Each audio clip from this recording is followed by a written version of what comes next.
Hello everyone, कैसे हैं आप सभी। उम्मीद कर रहा हूं आप सभी अच्छे होंगे और आपकी तैयारी भी बहुत अच्छे से चल रही होगी। मैं आपका वापस से स्वागत करता हूं जेई पे जी सीरीज में, जहां पर अपन जेईई की प्रिपरेशन कर रहे हैं और इतने टाइम से करते आ रहे हैं। उम्मीद कर रहा हूं आप सभी वीडियो भी देख रहे होंगे। मैं हूं Arpit Naima from a favourite free learning platform, जहां पे आप सब पढ़ सकते हो physics, chemistry, math, biology absolutely for free at learnerhub.com।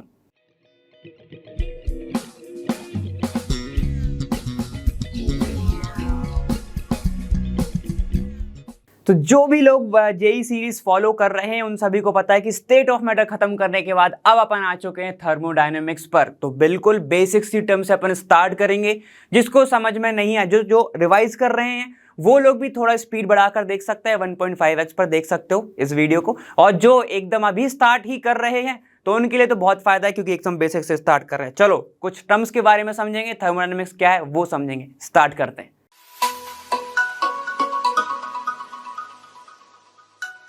चलिए, सबसे पहले तो समझना पड़ेगा थर्मोडायनेमिक्स होता क्या है। वो क्या है? The branch of a science which deals with the quantitative relationship between heat and other form of the energy.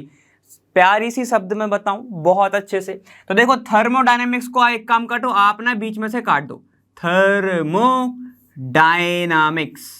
Dynamics ऐसे काट दो, ठीक है। अब ऐसा नहीं कि यार ही लेके फोन काटने लगे, थर्म अलग कर दिया डायनामिक अलग, ऐसा नहीं ना। थर्मो मतलब क्या होता है? हीट या टेम्परेचर। डायनेमिक मतलब होता है मूवमेंट, मूवमेंट, ठीक है। ये मतलब होता है। इससे क्या समझ रहे हो? हमको कहीं ना कहीं हीट के बारे में स्टडी करनी है, ठीक है। और थर्मोडायनेमिक्स एक ऐसी ब्रांच है जिसमें आप हीट और या फिर अदर फॉर्म ऑफ एनर्जी के बीच में आप क्या करते हो। जब भी हम स्टडी करते हैं, साइंस के अंदर स्टडी करते हैं, तो वो किस में आता है? वो थर्मोडायनेमिक्स में आता है। एकदम बेसिक टी डेफिनेशन, ठीक है। अब थर्मोडायनेमिक्स में कुछ टर्म्स बेसिक सी हैं जिसके बिना ये चैप्टर अधूरा है, ठीक है। तो उनको समझते हैं। देखो वो क्या है? वो दो टर्म्स होती हैं, एक सिस्टम, एक सराउंडिंग। आज के सिस्टम की बात नहीं कर रहा हूं, है ना, जो आज कुछ आजकल चल रहा है सिस्टम वो नहीं सिस्टम, ठीक है। सिस्टम अलग, सराउंडिंग अलग। ध्यान से सुनना। कोई भी मैक्रोस्कोपिक थर्मोडायनेमिक्स क्या था ना, ये असम्पशन के ऊपर नहीं बनाया गया। पहली चीज तो ये ऐसा नहीं बनाया गया कि रिएक्शन हो रही है, ऐसे भी नहीं बनाया।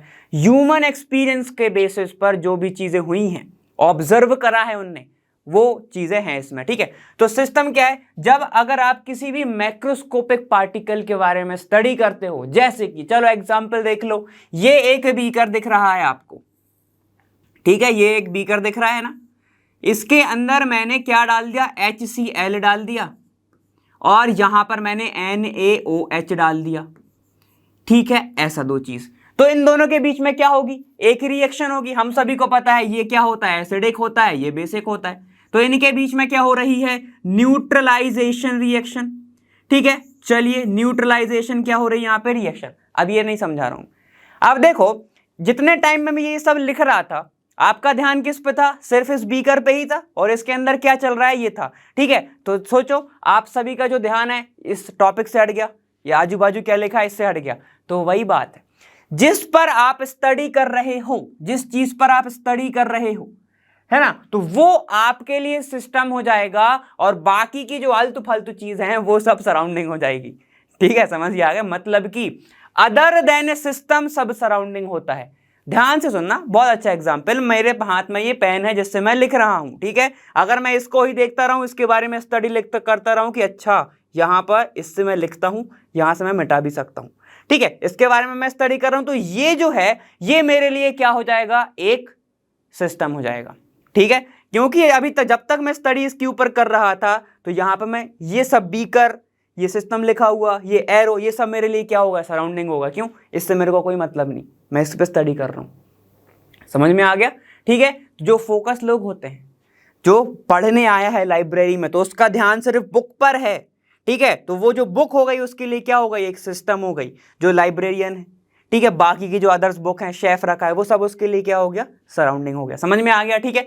तो आप जिसके ऊपर स्टडी कर रहे हो, जिसकी भी ऊपर आपकी स्टडी चल रही है, वो आपके लिए सिस्टम है, ठीक है। जैसे कि ये बीकर मैंने आपको अभी बताया। अब बाकी का जो है other than system, other than system वो क्या होता है, सराउंडिंग होता है।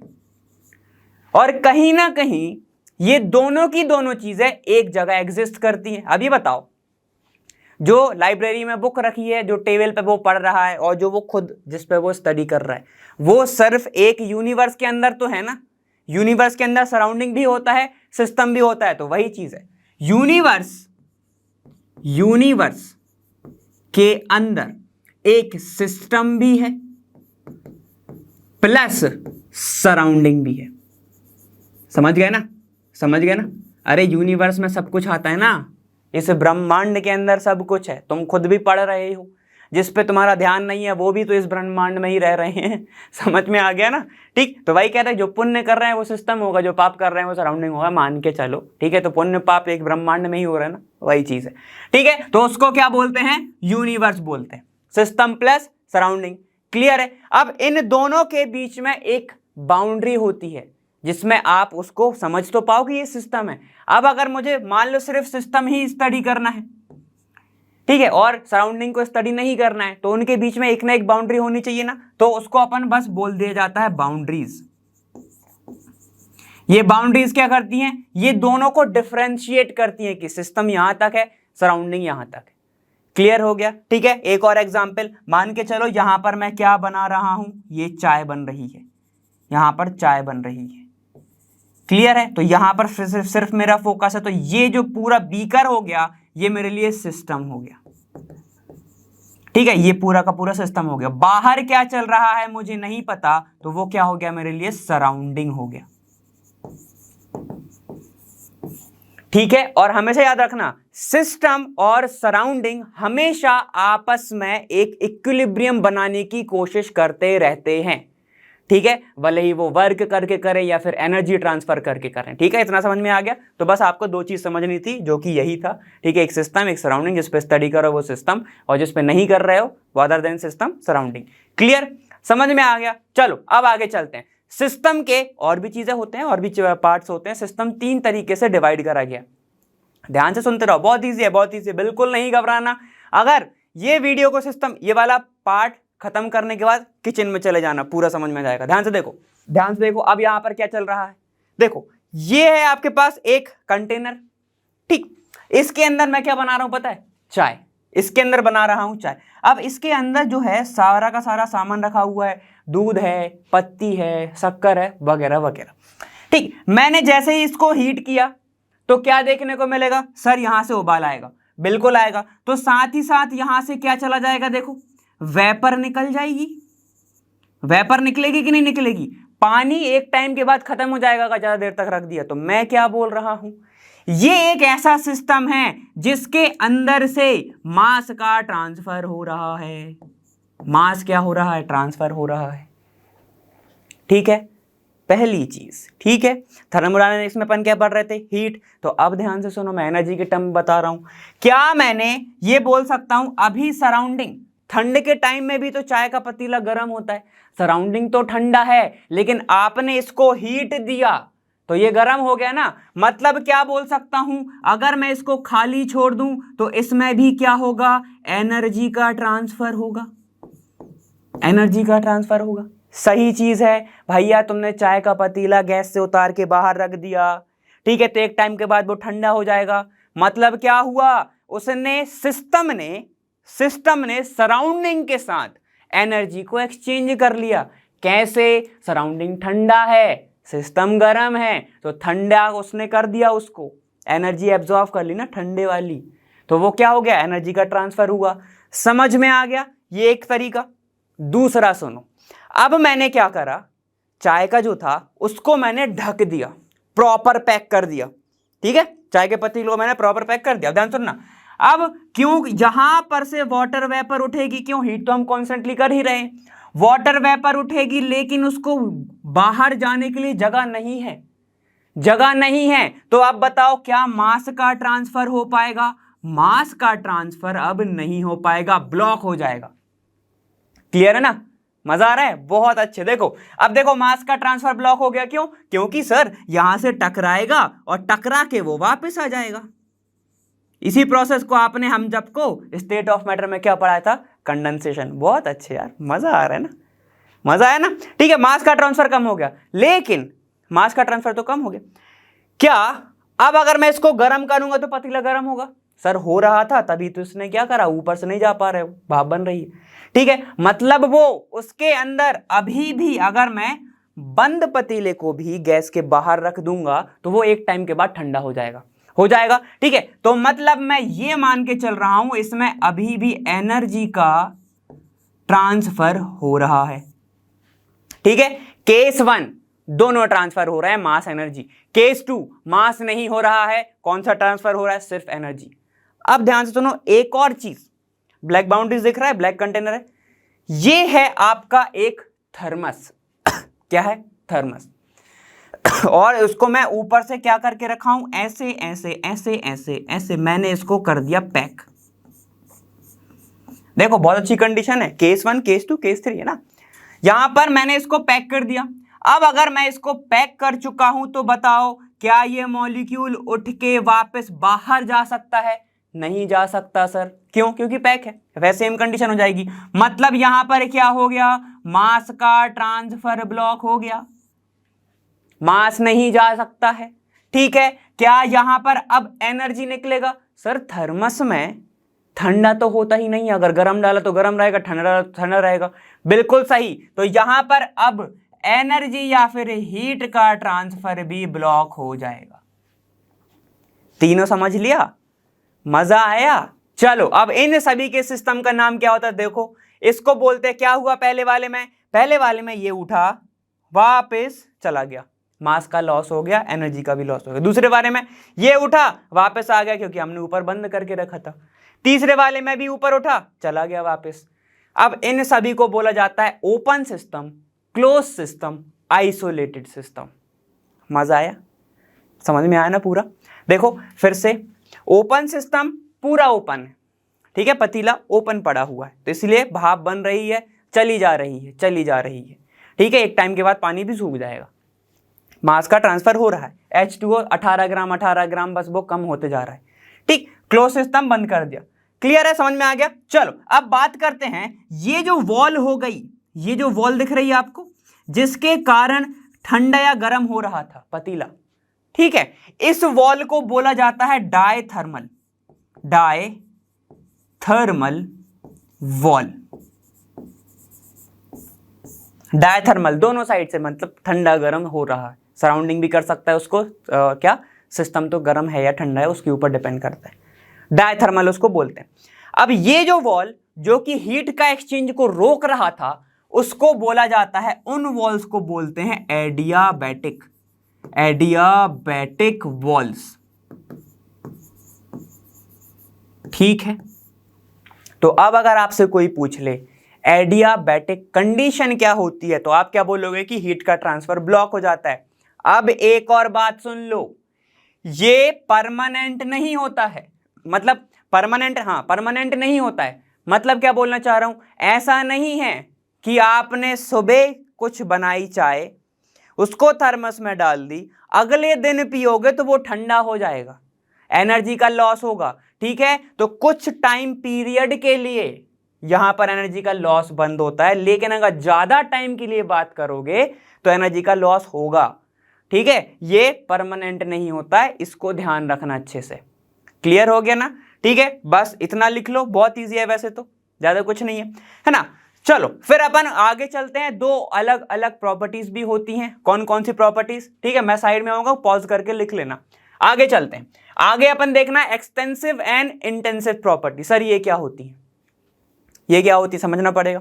चलो डेफिनेशन पढ़ लेते हैं पहले एक बार। The properties of the system which depends upon the quantity और साइज ऑफ मैटर। कुछ मत लिखो, अगर नोट बना रहे हो तो इसको हाईलाइट कर लो। क्या? The quantity and size of matter present, मतलब कि देखो इसको क्या बोलते हैं, एक्सटेंसिव प्रॉपर्टी। किसके ऊपर डिपेंड करे? साइज के ऊपर और आपके क्वांटिटी के ऊपर। ठीक है, चलो दूसरा भी पढ़ लेते हैं।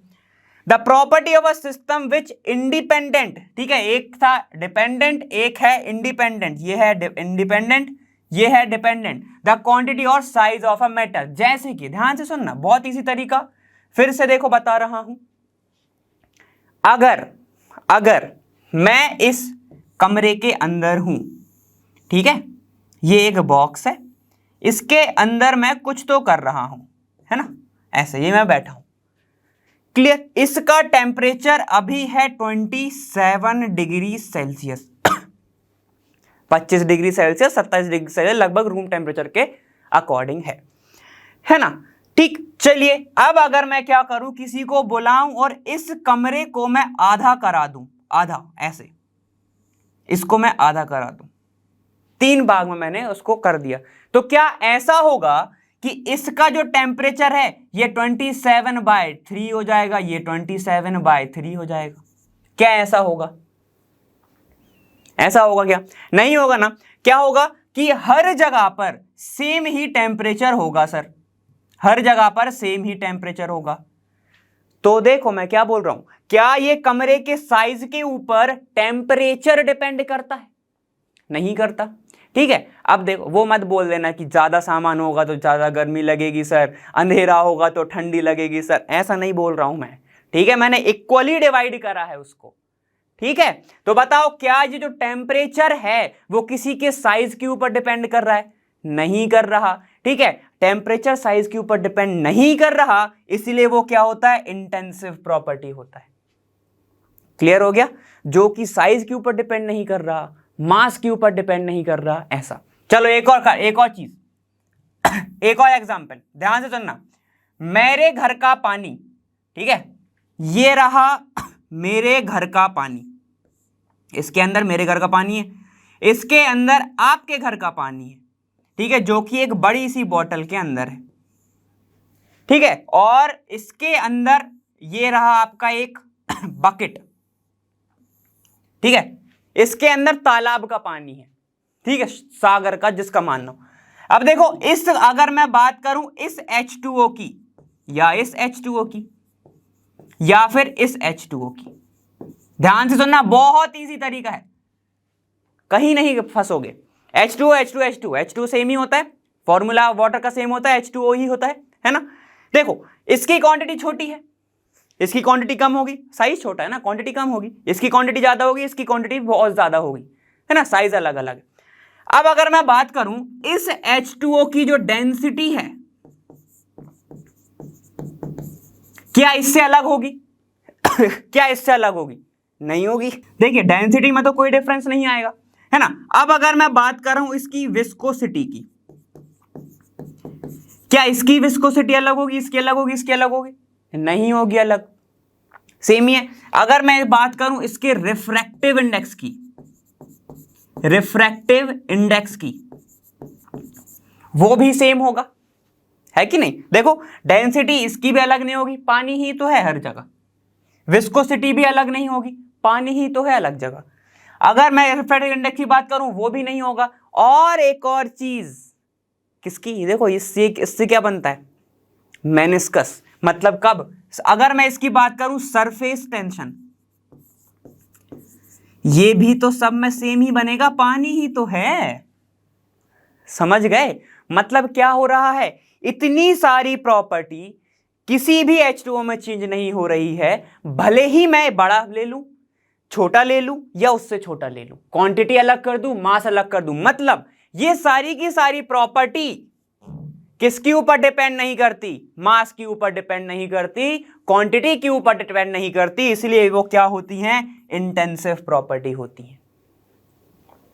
मजा आया? मजा आया सर, ये सब तो आपने इंटेंसिव प्रॉपर्टी के बारे में बता दिया, बाकी इन सब का एक्सटेंसिव का क्या? देखो एक्सटेंसिव प्रॉपर्टी क्या है? जो भैया मास के ऊपर डिपेंड कर रही है, साइज के ऊपर डिपेंड कर रही है। बताओ क्या क्या करता है, बताओ। मास के ऊपर तो मास ही डिपेंड करता है ना, मास खुद हो गया एक, मास खुद एक क्वांटिटी हो गया। वॉल्यूम की बात कर लो, ये सारे के सारे क्या होते हैं आपके, कौन सी प्रॉपर्टी हो गई? ये आपकी एक्सटेंसिव प्रॉपर्टी हो गई। और भी चीजें होती है जैसे कि इंटरनल एनर्जी, ये सारे के सारे वो अपन आगे पढ़ेंगे, उसमें मत घबराओ, ठीक है। जो भी चीज चेंज हो सकती है, जो भी चीज चेंज हो सकती है वो किस में जाएगी? एक्सटेंसिव में। जहां पर भी आपको डेल्टा लगा दिख जाए, डेल्टा, ये डेल्टा ऐसा, वो आप सीधा समझ लेना वो क्या होगा, एक्सटेंसिव होगा। जैसे कि डेल वी लिख सकता हूं ना मैं, ये कंटेनर है, ये ऐसा है, ठीक है, ऐसा। अभी मैं इसको दबा दूं तो ये छोटा सा हो जाएगा, तो ये क्या हो गया, ये V1 था, ये V2 हो गया। तो इसको मैं लिख सकता हूं ना ऐसे, V2 माइनस V1। और चेंज को कैसे बताऊंगा मैं, change in volume, delta V। Clear हो गया? यहां तक समझ में आ गया। अब एक और चीज होती है क्या, प्रेशर। प्रेशर की भी बात आती है। अब देखो ध्यान से सुनना, मैं आपको एक बहुत अच्छी चीज बताने वाला हूं। प्रेशर जो है वो भी क्या होता है, इंटेंसिव प्रॉपर्टी। प्रेशर जो है वो क्या होता है, एक इंटेंसिव प्रॉपर्टी होता है। एक कमरे का जो प्रेशर होगा वही दूसरे कमरे का प्रेशर होगा, ठीक है, वो होता है आपका प्रेशर इंटेंसिव प्रॉपर्टी। अब देखो एक नई चीज जो आपको थोड़ी चौंकाने वाली है। अब मैं आपको बता रहा हूं कि जो आपका एक्सटेंसिव प्रॉपर्टी होता है वो एडिटिव होता है। ये क्या होती है, additive property. Additive property show करती है ये, ठीक है। और ये सारे के सारे क्या होते हैं, नॉन एडिटिव। एडिटिव, ठीक है। चलो अब इसका मतलब तो पता होगा ना, जिसको ऐड कर सकते हो वो एडिटिव, जिसको ऐड नहीं कर सकते वो नॉन एडिटिव। ऐसा नहीं है इसका मैंने देखो, अगर मान के चलो एग्जांपल ले लो, ठीक है, पीएच का एग्जांपल ले लेता हूं, ठीक है, पीएच का एग्जांपल। पीएच भी तो क्या एक इंटेंसिव ही है प्रॉपर्टी, वो चेंज थोड़ी होगी।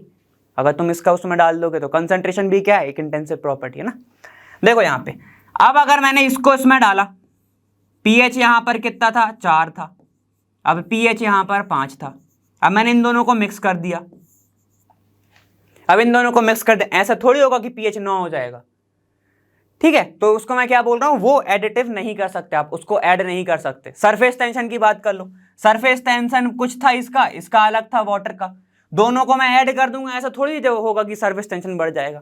सबसे अच्छा एग्जांपल डेंसिटी का ले लो, वाटर की डेंसिटी 1 होती है ऑलमोस्ट, इसकी भी डेंसिटी 1 होती है, दोनों साइड वाटर ले लिया। अब अगर मैंने इसका पानी इसके अंदर मिला दिया, ऐसा थोड़ी होगा कि डेंसिटी 2 हो जाएगी, समझ गए। तो वो क्या होता है आपका इंटेंसिव प्रॉपर्टी। डेंसिटी किस में आता था, इंटेंसिव में आता था, तो वो होता है आपका इंटेंसिव प्रॉपर्टी। वहीं पर मास की बात करो, ध्यान से सुनना, बहुत इजी तरीका बता रहा हूं मैं। अगर आपके पास एक ईंट थी, ईंट ब्रिक, एक ईंट था, ठीक है ना। अब मैंने उसके ऊपर दूसरा ईंट और रख दिया और मैंने पूछा कि अब बताओ जो फाइनल मास है वो कितना हो गया। तो आप क्या करोगे, सर मान के चलो ये 5 kg था, ये 3 kg है, तो फाइनल कितना हो जाएगा सर, 5 + 3 8 हो जाएगा, 8 kg हो जाएगा, सही है ना। मतलब कि आपका जो मास है वो क्या होता है, एडिटिव प्रॉपर्टी होती है, ठीक है, समझ में आ गया। वॉल्यूम की बात कर लो, एक और वॉल्यूम की भी बात कर लेते हैं। अगर छोटा सा सिलेंडर है और एक और छोटा सा सिलेंडर है, ये दोनों छोटे छोटे हैं ऐसे, ठीक है, छोटे छोटे सिलेंडर। अब अगर मैं एक के ऊपर एक रख दूं तो मैं वॉल्यूम कैसे निकालूंगा, V1 + V2 कितना हो गया, V फाइनल। आया मजा, ऐसे ही तो करना है, ऐसे ही करना है, समझ में आ गया ना इतना, ठीक है। तो ये होता है आपका एडिटिव और नॉन एडिटिव। लेकिन सर आप जो एक चीज बता रहे थे जिसमें हम शॉक हो जाएंगे, बिल्कुल आप सभी को मैंने पीछे क्या लिखाया, प्रेशर क्या होता है, इंटेंसिव प्रॉपर्टी होता है। प्रेशर क्या होता है, इंटेंसिव प्रॉपर्टी होता है। लेकिन प्रेशर को हम ऐड भी कर सकते हैं, प्रेशर एक एडिटिव प्रॉपर्टी होता है, लेकिन एक्सटेंसिव प्रॉपर्टी का कैरेक्टर होता है ना एडिशन तो इंटेंसिव का नहीं होता, और इंटेंसिव प्रेशर है, तो प्रेशर कैसे हो गया, बताओ ध्यान से सुनना। प्रेशर क्या होता है बताओ, मैंने स्टेट ऑफ मैटर बहुत अच्छे से पढ़ा है। ये रहा आपके पास एक बीकर, फिर से हर जगह बीकर ही लेके आना पड़ता है, ठीक है। ये रही आपके पास एक गैस, सिर्फ एक को लेके चल रहा हूं जिसमें अच्छे से समझ में आया है ना। तो ये रही एक गैस। अब जब तक एक और ले लो, एक और ये वाला, इसके वॉल के ऊपर ये जो गैस के मॉलिक्यूल हैं, वॉल के ऊपर प्रेशर नहीं लगाएंगे तब तक अपन प्रेशर नहीं बोलते कि ये इसका प्रेशर क्या है, ठीक है। प्रेशर क्या होता है, प्रेशर डिपेंड करता है number of molecule of gases के ऊपर जो कि हिट कर रहे हैं कंटेनर की वॉल पर। आपने ध्यान से सुना, मैंने क्या बोला, नंबर ऑफ गैसेस। और हम सभी जानते हैं अगर जहां नंबर वर्ड आ गया तो नंबर तो ऐड होते हैं ना, number is additive property, additive property. That's why pressure is also an additive property. समझ गए? प्रेशर डायरेक्टली डिपेंड करता है नंबर ऑफ गैस मॉलिक्यूल्स के ऊपर या फिर नंबर्स के ऊपर, और नंबर्स को हम ऐड कर सकते हैं, इसीलिए प्रेशर भी एडिटिव प्रॉपर्टी होता है। क्लियर? समझ गए? बस ऐसे निकालना था आपको। तो ये दोनों के दोनों टर्म हमने सीखे। कौन कौन से? एक एडिटिव, एक एक्सटेंसिव, एक आपका intensive. Clear? Extensive, intensive. Extensive जो कि डिपेंड करेगा, इंटेंसिव जो कि डिपेंड नहीं करेगा। क्लियर? समझ में आ गया? ऐसे समझ लो इसको। इंटेंसिव मतलब कि इंटरनल प्रॉपर्टीज, समझ गए?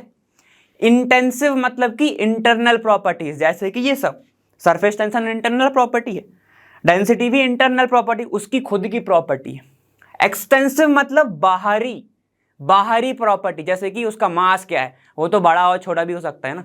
मैं भी अगर 50 किलो का हूं, मैं 100 भी हो सकता हूँ, वो तो मेरे ऊपर डिपेंड कर रहा है, तो वो बाहरी प्रॉपर्टी हो गई। ये ऐसे मान के चलो, बस ये मत बोलना अंदर का मास तो बढ़ रहा है ना सर, ऐसे नहीं बोलना, ठीक है। वॉल्यूम जो आपको दिख रहा है कि बड़ा छोटा हो रहा है, वो आप देख के थोड़ी बता सकते हो कि इसकी विस्कोसिटी क्या है, ऐसे देख के, है ना। ठीक है, तो इंटरनल जो प्रॉपर्टी है उसको इंटेंसिव से समझ लो, एक्सटर्नल प्रॉपर्टी को आप एक्सटेंसिव से समझ लो। क्लियर? चलो इतना लिखो, फिर आगे चलते हैं। चलिए, इंटेंसिव और इंट्रिंसिक के बाद अब बात आती है आपकी किसकी? स्टेट ऑफ सिस्टम की, मतलब कि सिस्टम काम कैसे करता है, किस किस चीजों पे वो डिपेंड करता होगा सिस्टम। ठीक है, तो चलो उसकी बात करते हैं। ये डायग्राम दिख रहा है आपको, बहुत इजी है, बहुत समझ में आ जाएगा। देखो ये आप लोग हैं, ये क्या है? आप लोग हैं, ठीक है। तो देखो ये आपका पूरा का पूरा ग्रुप है ना। ये आप जा रहे हैं स्कूल, है ना। चलो स्कूल जा रहे हो ना, अब तो जा रहे होगे, ठीक। ये बाकी के घर हैं। अब सोचो आप में से कई ऐसे होंगे जो सीधे स्कूल जाते होंगे ऐसे, और स्कूल से वापस आ जाते होंगे, ठीक है। तो मतलब जिनको सिर्फ एंड पॉइंट, एंड से और स्टार्ट से मतलब है, ठीक है। ध्यान से सुनना, बहुत मजा आने वाला है। अब कई आप में से ऐसे होंगे जैसे कि मैं, ठीक है, बताना नहीं था क्या, जैसे कि हम स्कूल तो जाते हैं, जब वापस आते हैं तो कुछ इस तरीके से आते हैं, जितनी भी चीजें चल रही होंगी मार्केट में वो हम सब करके आते हैं कि हाँ यहाँ पे, फिर यहाँ चले गए, यहाँ पे चले गए, यहाँ पे चले गए। मतलब जब मैं स्कूल गया, अच्छे से पढ़ाई लिखाई करी, लेकिन जब एंड हुआ तो मैं इधर उधर होके आ रहा हूँ। पाथ फंक्शन मेरा मतलब अलग अलग पाथ हो गया, ठीक है। तो उसको ही बोलते हैं सिस्टम। दो तरीके से काम कर सकता है, एक अच्छी तरीके से, एक बुरे तरीके से। अच्छे तरीके से मतलब जिसको आखिरी तक मतलब है और शुरू से मतलब है, बस। दूसरा तरीका कि वो इधर उधर भी मतलब है उसको, ठीक है। वो आप ध्यान से सुनो, एक होता है आपका स्टेट फंक्शन, एक होता है पाथ फंक्शन। स्टेट फंक्शन क्या होते हैं? जिसको फाइनल, या फिर इसको मैं लिख सकता हूं इनिशियल, फाइनल या फिर एंड पॉइंट, और इनिशियल मतलब कि आपका स्टार्टिंग पॉइंट पर डिपेंड हो, पर क्या हो? डिपेंड हो। मतलब कि स्टेट फंक्शन वो होते हैं जिसको एंड पॉइंट और फाइनल पॉइंट से ही मतलब होता है। जैसे कि बहुत अच्छा एग्जांपल, वापस से कंटेनर ले लेते हैं। ये रहा आपका एक कंटेनर, ठीक है, ये देखो, है ना। और एक और कंटेनर ये रहा। ध्यान से सुनना, इसके अंदर थी गैस, ठीक है। मैंने क्या करा? प्रेशर अप्लाई किया, मैंने खुद से करा, ठीक है। वो तो अच्छी खासी बैठी थी, तो क्या हो गया? ये जो गैस थी वो और कंप्रेस हो गई, इधर तक आ गई, ठीक है। तो अब अगर मुझे चेंज निकालना होगा तो मैं क्या निकालूंगा? देखो इसका वॉल्यूम यहां से लेके यहां तक था, अब इतना हो गया, तो मैं क्या करूंगा? V1, ये V2, तो मैं क्या कैसे निकालूंगा चेंज? V2 माइनस V1 करके। तो मतलब ये किस पे डिपेंड कर रहा है? देखो फाइनल पे और इनिशियल पे, ठीक है। तो मुझे क्या मिल जाएगा? Change in volume. तो इसको ही क्या बोलते हैं? State function.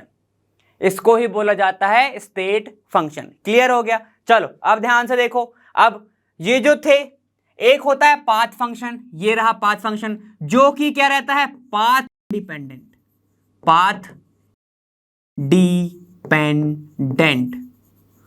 जो कि इनिशियल एंड फाइनल पॉइंट पर डिपेंड नहीं करते, नॉट डिपेंडेंट, नॉट डिपेंडेंट, तो उनको क्या बोला जाता है, पाथ फंक्शन। ठीक है, क्लियर है? पाथ फंक्शन का एग्जांपल है जैसे कि वर्क, जैसे कि हीट। एग्जाम्पल सुनना, ठीक है? फिर से, ये रहा आपके पास कंटेनर, ठीक है? अभी अपन को आने भी वाला है, ठीक है? तो इसलिए अभी थोड़ा सा उससे ही समझा रहा हूं मैं आगे के तरीके से, ठीक है? देखो मेरे पास एक कंटेनर है, कंटेनर ऐसे बना देता हूं, ये रहा आपके पास एक कंटेनर, क्लियर है ना? और एक कंटेनर ये है।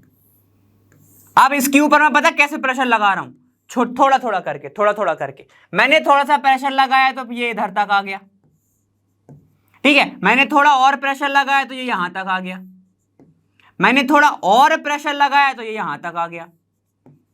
मतलब वो एक बार में नहीं आ रहा है, वो मल्टीपल स्टेप में आ रहा है, मल्टीपल स्टेप में आ रहा है। मतलब कि वो पाथ डिपेंडेंट नहीं है, पाथ डिपेंडेंट है, एक बार में नहीं आ रहा। जैसे कि देखो, ए से लेके मुझे बी तक पहुंचना है, अब मैं सीधे जा सकता हूं, अगर सीधे चला गया तो स्टेट फंक्शन हो जाएगा, ठीक है? अगर मैं ऐसे ऐसे ऐसे ऐसे ऐसे ऐसे होकर गया तो वो पाथ फंक्शन हो जाएगा। क्लियर है? ठीक है, अब ध्यान से सुनो, वर्क कैसे डिपेंड करता है। अगर आप यहां से लेके यहां तक चल के आए, एनर्जी लगी, कुछ काम किया, यहां से लेके यहां तक चल के आए, एनर्जी लगी, कुछ काम किया, यहां से लेके यहां चल के आए, एनर्जी लगी, कुछ काम किया, सेम सेम ऐसे ऐसे ऐसे ऐसे ऐसे। इसलिए जो वर्क होता है वो पाथ डिपेंडेंट होता है। आपने एक शॉर्टकट ले लिया, एक लॉन्ग कट ले लिया, लॉन्ग कट लोगे ज्यादा काम करना पड़ेगा, वर्क डन बढ़ेगा, वर्क डिपेंड किस पे कर रहा है, पाथ पे कर रहा है, ठीक है? लेकिन बाकी की जो चीज है, आपको डिस्टेंस नापनी है, कितनी दूरी करी, एंड आपकी वॉल्यूम चेंज हुआ या नहीं हुआ, वो किस पे डिपेंड कर रहा है, स्टेट फंक्शन पे वो डिपेंड कर रहा है। इतना क्लियर हो गया, समझ में आ गया? तो पाथ फंक्शन ये होता है, स्टेट फंक्शन ये होता है, जो कि फाइनल पॉइंट पर डिपेंड ना करे, वो फाइनल इनिशियल पॉइंट पर डिपेंड ना करे, वो पाथ फंक्शन। बाकी का ये क्लियर है? इसके एग्जाम्पल भी लिख लो। इसके एग्जाम्पल होते हैं आपके del H, del U, del G, del E S. ये क्या होता है? ये enthalpy, internal energy, Gibbs free, और ये आपका एंट्रोपी। इन सारे के बारे में अपन बात करने वाले हैं, बस इनको एग्जाम्पल से ऐसे याद रख लो कि ये सारे के सारे क्या होते हैं, स्टेट फंक्शन होते हैं। इनको मैं कैसे लिख सकता हूं, देखो, इसको अगर मुझे निकालना होगा, कैसे निकालूंगा इसके फॉर्म में, बताओ। डेल लगा है H2 माइनस H1, इसको निकालूंगा तो कैसे, U2 माइनस U1, G को निकालूंगा तो G minus G2 minus G1, S निकालूंगा तो S2 माइनस S1। ठीक है, इन सारे तरीकों से निकाल सकते हैं। मैंने आपको बताया था, जहां पर भी डेल लग जाए चेंज हो रहा है, जहां पर भी डेल लग जाए वो आपका स्टेट फंक्शन में आएगा। क्लियर? समझ में आ गया? अब एक और चीज जो पिछली बार छूट गई थी शायद, ठीक है, एक छोटा सा पॉइंट है, ज्यादा खतरनाक नहीं है, याद रखना। कभी भी दो इंटेंसिव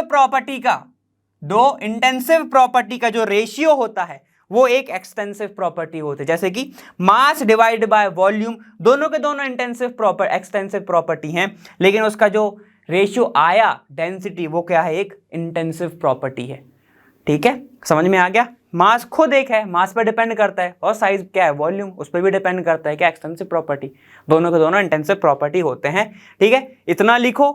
फिर अपन और आगे चलते हैं, प्रोसेसेस के बारे में जानेंगे कि थर्मोडायनामिक प्रोसेसेस और किस किस टाइप की होती हैं। देखिए, अब थर्मोडायनामिक स्टार्ट करते हैं। यहाँ पे थर्मोडायनामिक प्रोसेसेस के बारे में पढ़ना है अपन ने। यहाँ पर स्टेट फंक्शन, पाथ फंक्शन सारा खत्म कर चुके हैं, है ना? तो क्या बोल रहा है, the operations which brings about the changes in the state of system is termed as thermodynamic processes। मतलब कि वो तरीके, वो ऑपरेशन जिसके कारण आपका स्टेट जो है सिस्टम का वो चेंज हो सकता है, ठीक है, उनको ही क्या बोला जाता है, थर्मोडायनेमिक प्रोसेसेस बोला जाता है। आप सभी ने नाम तो सुने ही होंगे।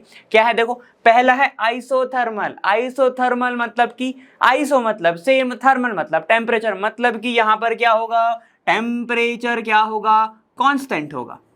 टेम्परेचर क्या होगा, यहां पर कांस्टेंट होगा।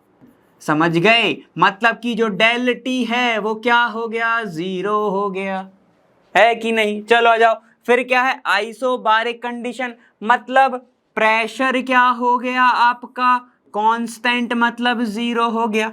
एडियाबैटिक ये नया है, लेकिन मैंने आपको अभी तो कराया, एडियाबैटिक के बारे में बताया ना, उसमें क्या था कि आपका जो हीट है उसका एक्सचेंज 0 हो गया। और आइसोकोरिक मतलब क्या होता है यहां पर कि वॉल्यूम जो है वो 0 हो गया। अब इन सभी के ग्राफ होते हैं, और ग्राफ आप सभी बहुत अच्छे से मैं आपको पढ़ा चुका हूं स्टेट ऑफ मैटर में। अगर मैं मान के चल रहा हूं पीवी ग्राफ बनाता हूं मैं, ठीक है, पी और वी ग्राफ बना रहा हूं, कब, जब आपका कंडीशन क्या है, टेम्परेचर 0 है, तो कैसा बनता है, ऐसा बनता है। अब तो आपको पता होगा, ठीक है। चलो अगर मैं यहां पर बना रहा हूं कैसा ग्राफ, देखो V और T के बीच में बना रहा हूं, टेम्परेचर कांस्टेंट है, तो कैसा आएगा, ऐसा आएगा, ठीक है। तो ग्राफ के बारे में जानकारी मेरे ख्याल से तो आपको बहुत अच्छे से पता ही होगा, ठीक है। और अगर मैं प्रेशर के बारे में बनाना चाहूं तो प्रेशर इज इक्वल टू 0, फिर क्या होगा, प्रेशर और वॉल्यूम का ही बनाऊं चलो सबसे पहले मैं, तो क्या होगा, ये ऐसी लाइन जाएगी, प्रेशर कांस्टेंट है, प्रेशर तो कांस्टेंट है ना, ठीक है। तो सारे ग्राफ जो है अपन स्टेट ऑफ मैटर में पढ़ ही चुके हैं, यहां पर बस आपको कंडीशन बतानी थी मुझे, ठीक है। चलो अब जल्दी से थोड़ा और आगे चलते हैं। अब आपके लिए जो नया शब्द है वो है क्या, साइक्लिक प्रोसेस। साइक्लिक प्रोसेस मतलब कि एक आपको यहां पर एक ग्राफ दिख रहा है, ठीक है, कोई भी ग्राफ हो सकता है। चलो ये मैं मान लेता हूं ये P है, ये आपका V है, ठीक है, मतलब ये आपका किस किस के बीच में है, प्रेशर और वॉल्यूम के बीच में यहां पर ग्राफ है। क्लियर, ठीक है। चलो सर मान लिया, तो ये वाला पॉइंट को मैं A मान लेता हूं, इस पॉइंट को मैं B मान लेता हूं, इसको मैं C मान लेता हूं और इसको मैं D मान लेता हूं, चलेगा, ठीक है सर, मान लिया। अब यहां पर देखो क्या बोल रहा है, साइक्लिक प्रोसेस होती क्या है और कब आप उस प्रोसेस को साइक्लिक बोलोगे। ध्यान से सुनना, बहुत ध्यान से सुनना। यहां पर क्या है, जब आपका इनिशियल पॉइंट एंड यहां पे आपका फाइनल पॉइंट सेम हो, वो क्या हो, दोनों के दोनों सेम हो, ठीक है। क्या बोला मैंने, जब आपका इनिशियल पॉइंट, जैसे कि आपको ये दिख रहा है सर्कल, यहां से ये चले, ये यहां तक गया, फिर ये यहां पे आया, इधर आया और फिर यहां पे आके एट लास्ट वो खत्म हो गया, तो मैं बोल सकता हूं उसने एक साइकिल कंप्लीट करी, ठीक है। तो मैं बोलूंगा ना कि इस यहां से चला था, ए से ही चला और ए पर ही उसने खत्म किया, तो क्या हो गया, इनिशियल पॉइंट और फाइनल पॉइंट दोनों की सेम है। क्लियर है, ठीक है। वो कहते ना कि क्या कहावत है, सुबह को भूला रात को ऐसे भटका, ऐसे कुछ तो है ना तो वैसा ही कहावत है कि वो आया तो कहां पे, घर पे ही आना एट लास्ट, वही बोलना चाह रहा है। इनिशियल पॉइंट और फाइनल पॉइंट सेम ही है दोनों का, ठीक है। लेकिन कंडीशन ये है कि वहां पर क्या होना चाहिए, लूप शुड बी देयर, मतलब यहां पर लूप होना चाहिए एक ऐसा। जैसे कि ऐसा भी तो हो सकता है ना कि मैं यहां से क्या हुआ, मैं यहां से चला, मान लो अर्पित यहां से चला, वो स्कूल तक गया, फिर स्कूल से भी तो वो वापस आ रहे हैं ना, है कि नहीं। यहां से मैं चलूं, इधर आ जाऊं, फिर मैं यहां से वापस आ जाऊं, ये भी तो एक क्या हुआ, इनिशियल और फाइनल पॉइंट तो सेम ही हो गया ना, आ तो मैं एट लास्ट घर ही पे रहूं ना, है कि नहीं। तो इसको भी तो मैं फिर साइकिल बोलना चाहिए था, नहीं, ऐसा नहीं। आप गए, पूरा साइकिल कंप्लीट होना चाहिए, पूरा लूप कंप्लीट होना चाहिए, ठीक है। जैसे कि मैं इधर गया, फिर इधर गया, फिर एट लास्ट जो है मैं यहीं पर आके खत्म हो रहा हूं। लूप थोड़ी बन रहा है ऐसे में लूप बन रहा है क्या। देखो एक और तरीका ऐसा है कि ए से मैं बी पे आया ऐसे, फिर बी से मैं सी पे गया और फिर सी डी पे चले, सी चला जाए किस पे, ए पे। तो देखो यहां पर क्या हो रहा है, final point initial point same ही है और लूप भी बन रहा है, कंटिन्यूअस चल रही है, ये कंटिन्यूअस चल रही है। तो इसको क्या बोलते हैं, साइक्लिक प्रोसेस। इसको क्या बोलोगे, साइक्लिक प्रोसेस। अब अच्छा ये बताओ, ध्यान से सुनना, अब अच्छा ये बताओ, अब अगर मैं यहां पर कुछ निकालना चाहूं, अब यहां पे मैं स्टेट फंक्शन तो निकाल ही नहीं सकता। क्यों? हमेशा याद रखना साइक्लिक प्रोसेस के लिए स्टेट फंक्शन हमेशा जीरो होते हैं। क्या होता है? State function, state function always be zero, always क्या होंगे? जीरो होंगे for cyclic process, cyclic process. थोड़ा सा भाई दिमाग लगाएंगे आप इधर, ठीक है। स्टेट फंक्शन मैंने बोला है कि हमेशा साइक्लिक प्रोसेस के लिए जीरो होगा। क्यों? क्योंकि स्टेट फंक्शन पूरा का पूरा डिपेंड किस पे करता है? इनिशियल और फाइनल पॉइंट पे। अब खुद सोचो, ध्यान से आओ, इधर आओ, जाओ, चलो देखो, मेरी एनर्जी लग रही है, चलो मान लो मैंने एनर्जी लगा दी, ठीक है। यहां से मैं E1 लेके निकला, यहां तक E2 पहुंच गई। मैं E2 E माइनस कैसे करूं? E2 माइनस E1 कैसे करूं जब मैं यहीं से चल रहा हूं, ठीक है। अब जब कोई इनिशियल पॉइंट नहीं है, कोई फाइनल पॉइंट ही नहीं है, तो मैं माइनस किसको करूंगा? समझ में आ गया, ठीक है। इसीलिए साइक्लिक प्रोसेस में स्टेट फंक्शन हमेशा ही जीरो होंगे, याद रखना, हमेशा जीरो होंगे। वापस से सुन लो, स्टेट फंक्शन ऑलवेज जीरो। कब? जब साइक्लिक प्रोसेस होगी। जैसे कि इंटरनल एनर्जी होगा, मैंने आपको लिखा है तो पूरा del H, del S, del G, ये सारे के सारे आपके क्या हो जाएंगे? जीरो हो जाएंगे। क्लियर हो गया? अब सुनो, ध्यान सुनना, यहां तक समझ में आ गया होगा पूरा। अब क्वेश्चन कभी कभी क्या पूछता है, मैं बताता हूं, ध्यान से सुनो। क्या करेगा वो? ऐसा ही ग्राफ दे देगा, है ना, और वो यहां पे एरो लगा देगा ऐसे। कभी कभी ऐसा एरो लगा दिया, फिर ऐसा लगा दिया, फिर ऐसा लगा दिया, और फिर ऐसा लगा दिया। ठीक है सर, ये तो ठीक है, ये तो अभी बताया था आपने, वो चला था, बस आपने एरो लगा दिया। हाँ हाँ चलो, ये क्या बताता है? ये पूछता क्या है कि जो ए बी है वो क्या है, ठीक है, बी सी है वो क्या है, जो आपका सी डी है वो क्या है, जो डी बी है वो क्या है, ये सारी की सारी बातें वो पूछता है। अब बताओ क्या होगा? सर ग्राफ ही तो है ना, ऐसा क्वेश्चन आएगा? अरे ऐसा नहीं पूछेगा वो पूछेगा कौन सा एक्सपांशन है, कौन सा कंप्रेशन है, ये पूछेगा वो। कौन सा एक्सपांशन है, कौन सा कंप्रेशन है, बस आगे लगा देगा प्रेशर एक्सपांशन, या फिर ऐसे पूछेगा, देखो आइसोबारिक एक्सपांशन, ठीक है, आइसोकोरिक कंप्रेशन, ऐसे पूछता है वो। तो अब बताओ ए और बी पे आपको क्या दिख रहा है? ग्राफ को कृपया करके वापस से एक बार पढ़ें। लाइन कैसी जा रही है? ऐसी, ठीक है, पी का ग्राफ है, पी से सीधी लाइन जा रही है, इसका मतलब क्या होगा? ये आइसोकोरिक है, आइसोबारिक है, आइसोथर्मल है, एडियाबैटिक है। बताओ, चार ऑप्शन है आपके पास, आंसर आ जाना चाहिए अभी तक। चलो पीछे देख लेते हैं एक बार। यहां पे बताओ सीधी लाइन कब गई? जब प्रेशर क्या है? जीरो। और इसको क्या बोलते हैं? आइसोबारिक। इसको क्या बोला जाता है? आइसोबारिक बोलते हैं ना भाई, ठीक है। तो ये क्या हो रहा है आपका?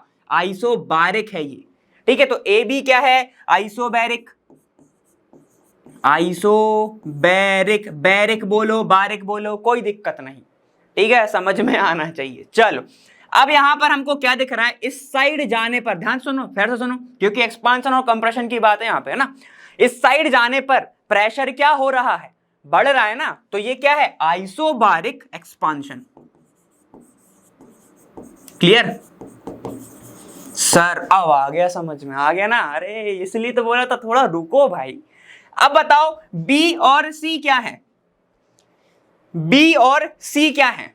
ध्यान से सुनो, ये वॉल्यूम है, सीधा लाइन नीचे गिर रहा है, मतलब कांस्टेंट क्या होगा? वॉल्यूम कांस्टेंट को क्या बोलते हैं? आइसोकोरिक बोलते हैं। तो लिखेंगे आइसोचोरिक, कोरिक जैसे लिखना हो, आइसोकोरिक। यहां पर क्या हो रहा है? एरो को फॉलो करो, एरो नीचे आ रहा है, तो मतलब वॉल्यूम गिर रहा होगा। वॉल्यूम क्या हो रहा होगा? कम हो रहा होगा। तो इसको मैं क्या बोलूंगा? Compression, compression. आगे चलेंगे, सी और डी, सी और डी सेम लाइन है, सेम लाइन है, मतलब आइसोबार तो है, लेकिन अब क्या हो रहा है? कंप्रेशन। क्यों? एरो देखो इस साइड आ रहा है, सी से डी पे आ रहा है, इस साइड आ रहा है, तो ये क्या हो रहा है आपका? आइसोबैरिक, आइसोबैरिक, फिर से कंप्रेशन। क्लियर। डी और बी सेम ही, अब बचे ही क्या है, यहाँ पे एक्सपांशन हो जाएगा, isobaric, isochoric, expansion, expansion, expansion, जैसा मर्जी, ठीक है। डी से बी पे जाओगे तो क्या है, वॉल्यूम कांस्टेंट है, ऊपर जा रहा है, एरो को फॉलो करेंगे तो क्या आएगा आपका, ये आएगा एक्सपांशन, ठीक है। लेकिन सबसे जो इंपॉर्टेंट है अभी तक के लिए वो है आपका ये वाला पॉइंट कि जीरो होगा आपका state function for cyclic process, for cyclic process. Clear, समझ में आ गया। ये एक्सपांशन कंप्रेशन हो सकता है आपके लिए कि थोड़ा लंबा नया हो, लंबा क्या बोल रहा हूं, आपके लिए नया हो, ठीक है, तो लेकिन समझ में तो आ जाएगा। एक्सपांशन मतलब बढ़ना, कंप्रेशन मतलब कम होना। क्लियर, कंप्रेशन मतलब कम होना। यहां तक क्लियर है, समझ में आ गया होगा, है ना। चलो अब आगे चलते हैं, ठीक है। आपने साइक्लिक प्रोसेस के बारे में देख लिया, क्या हो रहा था भाई, ये यहां से यहां तक जा रहा था, है ना, ये इधर गया, उधर गया, इधर गया, final point initial point same होगा। स्टेट ऑफ फंक्शन आप नहीं लगा सकते इसको, ठीक है, स्टेट फंक्शन ये साइक्लिक प्रोसेस नहीं होती। बहुत बहुत शुक्रिया जुड़ने के लिए, और उम्मीद कर रहा हूं ये पूरा समझ में आया होगा, ठीक है। और थर्मोडायनेमिक्स को, इस चैप्टर को बीच में छोड़ के मत जाना, वरना ये चैप्टर छोड़ के चला जाएगा आपको, ठीक है, क्योंकि यहां पर कंफ्यूजन बहुत होता है। थैंक यू सो मच जुड़ने के लिए। आप सभी मेरे को पाएंगे अगले वाले वीडियो में, और मैं मिलूंगा वहां लर्नो फ्री है पर व्यस्त जहां। Thank you so much, bye bye, ख्याल रखें।